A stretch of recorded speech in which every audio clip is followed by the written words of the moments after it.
Today I am building a quick router sled out of some scrap plywood. Hey guys, how's it going?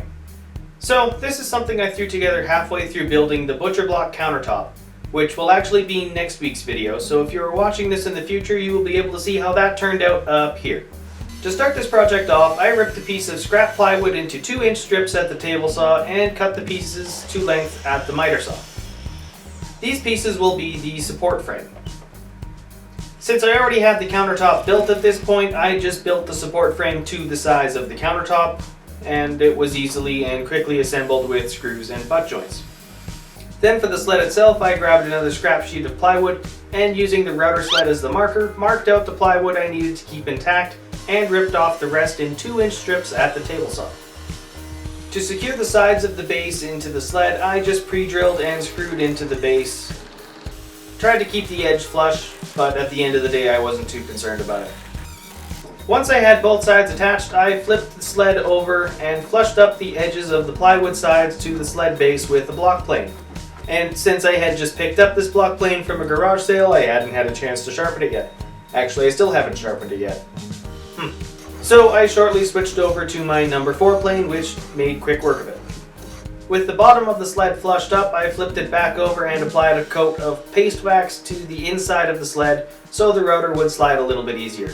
Not sure why I did that at this point in the project, but whatever. Good time for it, I guess. With the wax curing, I began to mark out the center area to be removed, which I took care of with the dividers. Then I took my 35mm Forstner bit and drilled 2 holes on either end of the sled directly in the center, roughly 3 inches from the edge. Then back at the table saw, I set the fence to one side of the Forstner bit hole and using a plunge cut, at least I think it's called a plunge cut, making sure the sled is right up against the fence, I dropped the sled onto the blade on the first hole and lift it off of the blade at the end of the cut on the second hole.